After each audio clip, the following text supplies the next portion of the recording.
I mean, I'm the most negative guy on the planet, and this is you could not. I got the first question in Nick Sirianni, and I said, "Could this have gone any better?" I mean, I don't know how it could have gone any better, unless you're talking about absolute perfection.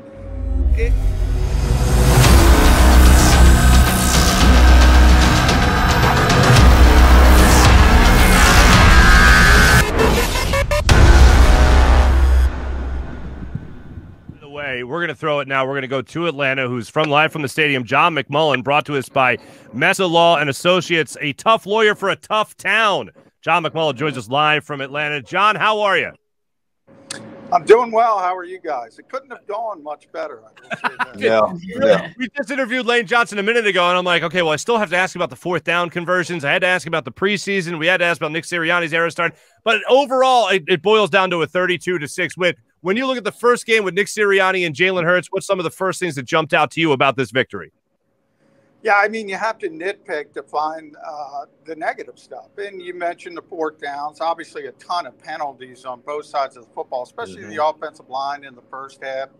And then the first two drives, I think, you know, the rushing, the run support was a little bit off. And you said, uh-oh, here we go, because they really struggled to defend the run in the preseason. If you remember, Eric Wilson comes in here with not the best reputation as a run defender. And all of a sudden they stiffen up and they hold Atlanta, which, let's face it, has a long history of struggling in the red zone. And that seems to have carried over with Arthur Smith. And that just sort of buoyed the team. It sort of put gas in there. And once they stopped them and once they got a lead, you could say, okay, the Eagles are going to have an easy time with this. And I got to be honest, I did not expect them to have an easy time with this game. And you have to give Nick Sirianni credit because he played up the fact that he thought he had an competitive advantage early this season by not showing anything. And he unleashed everything.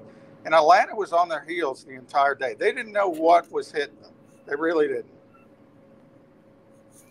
didn't.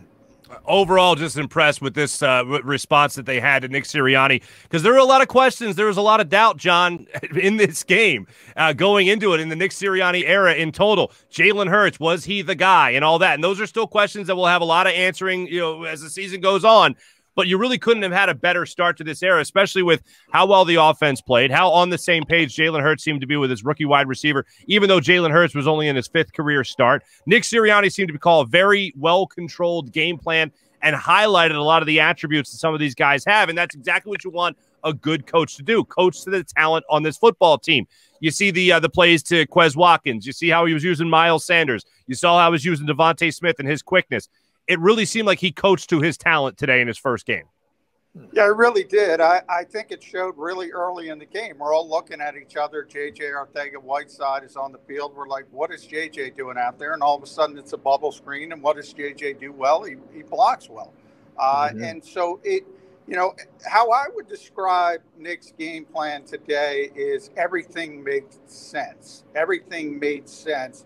What he was trying to do, what he was trying to accomplish. And coming off last season, which was obviously a struggle, but I mean, the Eagles were one of two teams with the New York Jets and Adam Gase and all that negativity that wasn't able to score 30 points in any game during the season. Game one, week one, the Nick Sirianni era, they're at 32. So how do you get there? Obviously, they were effective at times. Again, you can nitpick on the fourth downs. You can say, Jalen maybe flushes to his right a little bit too much instead of climbing in the pocket. But, I mean, you know, you can't be perfect. And this was as close to perfect as a debut as you can get. It really was.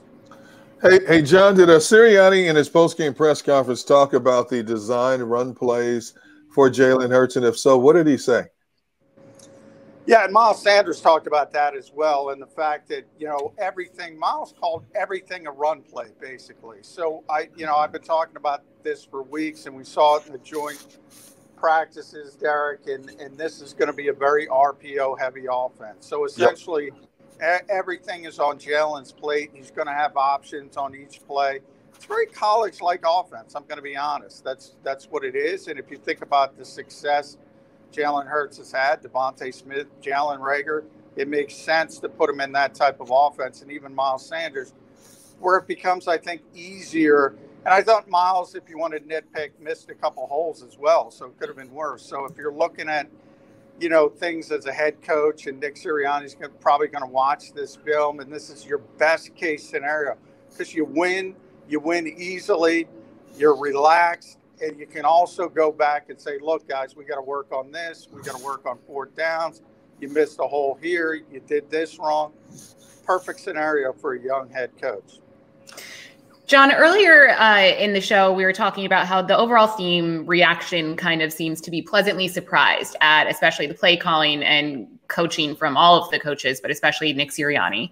As someone who's been around this team, throughout training camp, throughout the preseason, were you surprised?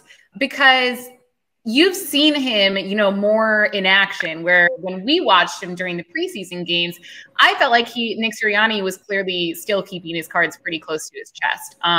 So are you as pleasantly surprised as everyone else at the outcome of this game?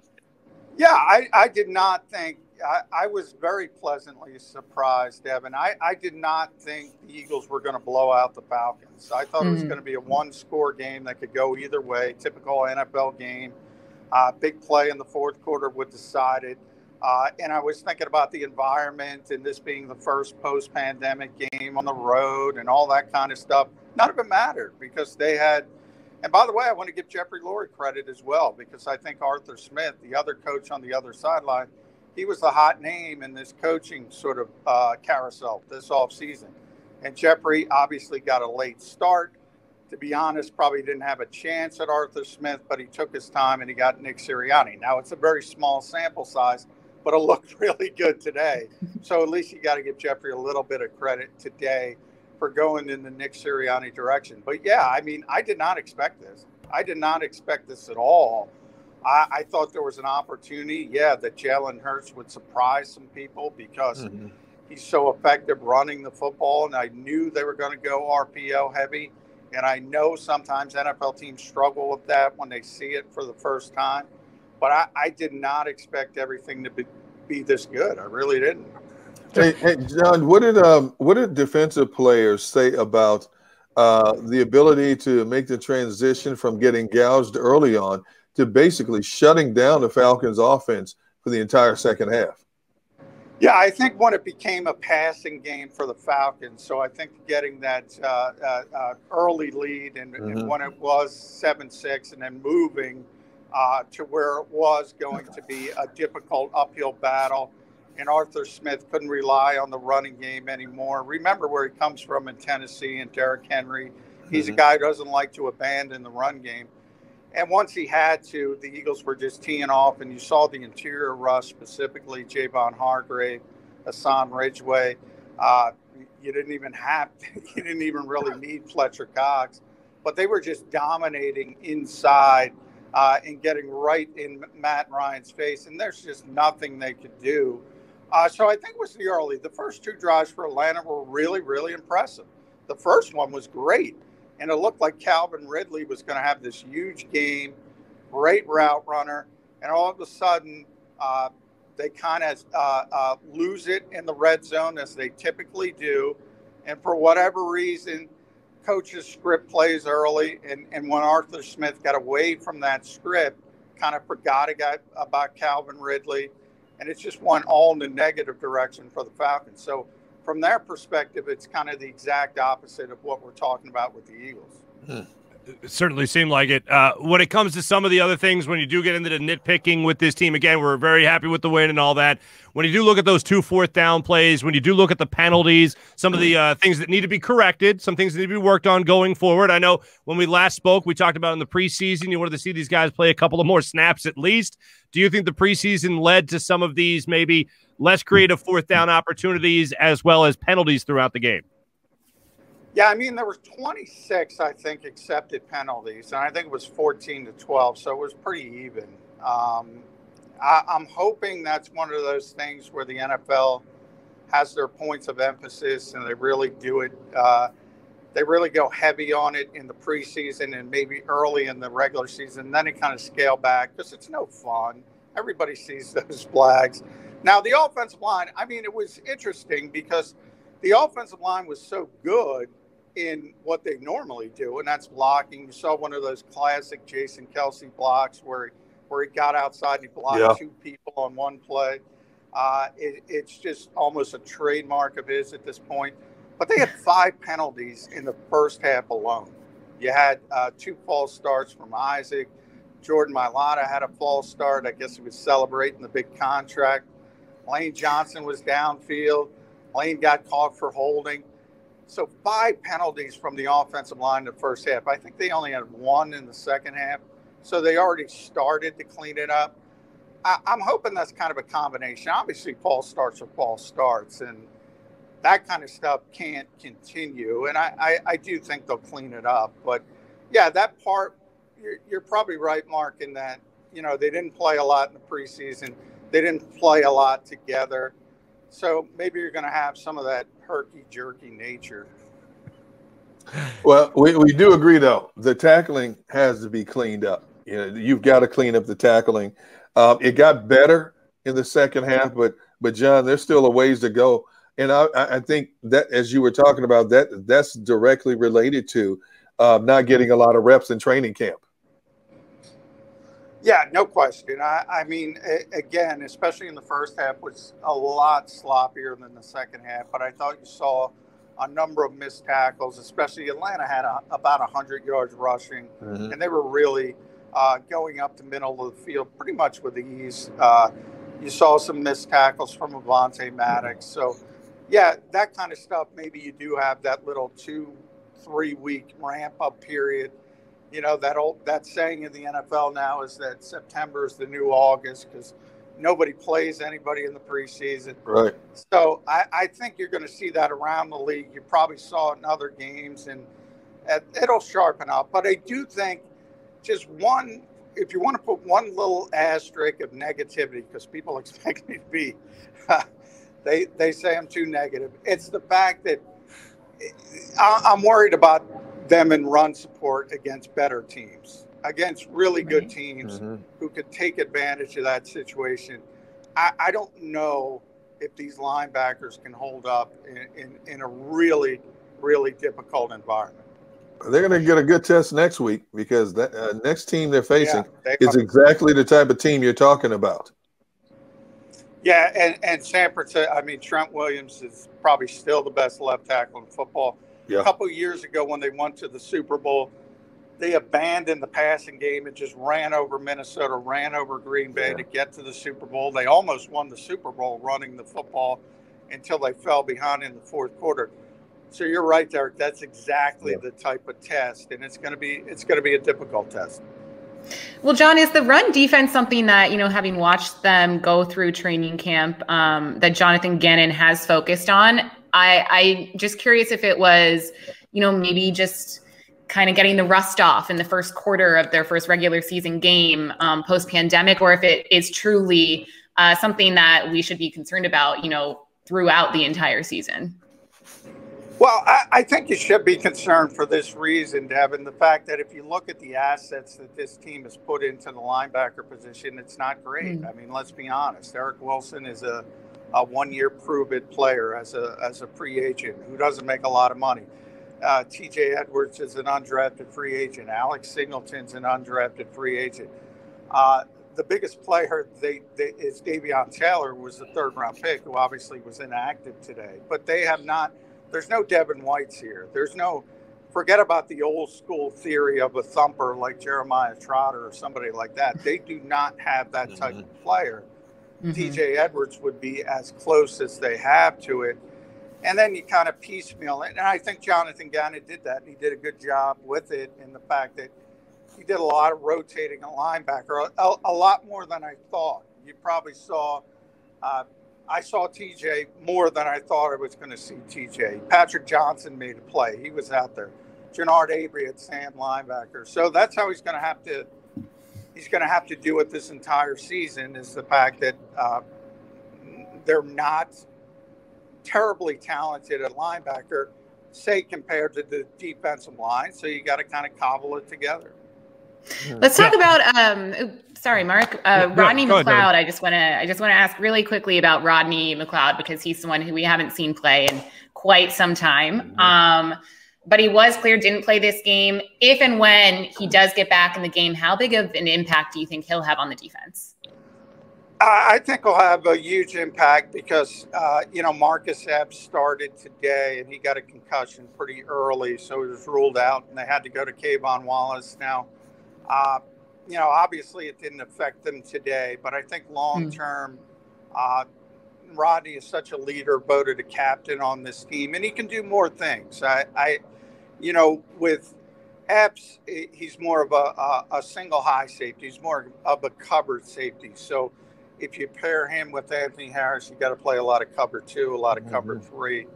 Kayvon Wallace is more of a box safety. So you don't want him sort of matched up in coverage if you can prevent it. So you have to do things a little bit more difficult. It makes things a little bit more difficult for JG. Whereas Rodney McLeod is a veteran player. He knows what he's doing at the bare minimum. He's got a high football IQ. But you got to worry about the knee, obviously. He's still wearing a very, very bulky brace. And obviously, we're about 9 months, and that was the key. It's a 9-month injury. He's a little bit week 1. I think he got hurt December 13th last year, surgery a couple days after. So he's a little bit before that 9-month period. But the Eagles need him back, and they need him back even more because we don't know where Marcus Epps is going to be for next week. John, I was concerned going into this game that the Eagles didn't have that stout running back for like short yardage situations. Obviously, Jordan Howard's on their practice squad, but they decided to go with the 3 younger backs. And obviously, they didn't need him in this situation in this particular game. But as we continue to progress down the season, any concerns on your part after what we've seen of Nick Sirianni's offense in this game, that they don't have that Clydesdale, so to speak, in the backfield? Yeah, I could see it in certain situations, and maybe you can elevate Jordan Howard if you think that you need that on a particular week. I think Jalen Hurts helps so much, the running backs in that type of circumstance, because, I go back to that. Derek, you probably remember that playoff game where it was San Francisco with Colin Kaepernick and Green Bay had such a great team, and what he was able to do to Clay Matthews and that Packers defense. They all of a sudden you take these false steps, and you don't need that guy to run you. And you saw it with the Kenny Gainwell touchdown. Perfect example of that. Obviously, Kenny's an undersized guy. You don't think about running the football inside at the goal line, but it was successful. And I think a lot of that is related to Jalen Hurts and the threat he provides on that RPO and the fact that he can hold on to the football. And by the way, real quick, Devin, Mike K says hello, so he's trying to hi, Mike. Hi. Love it. John, real quick, before we let you go, I know we all know how these Mondays are going to go. They're going to be the people at work that are really excited, and then the people that try to play the fun police. What gets the John McMullen stamp of approval for things to get really excited about week 1 of the Nick Sirianni era? I mean, I'm the most negative guy on the planet, and this is you could not. I got the first question in Nick Sirianni, and I said, "Could this have gone any better?" I mean, I don't know how it could have gone any better, unless you're talking about absolute perfection. The offense had over 400 yards, 30-plus points, which they weren't able to do last year. The defense didn't give up a touchdown. Aaron Seapost was phenomenal. The special teams. What else do you want? Now that I have the John McMullen stamp of approval, nothing. There's 16 more of these wins on the season. John, I can't thank you enough for joining us on live post-game show. I know we got to let you run. Thanks for joining us, man. Really appreciate it. We'll talk to you again next week.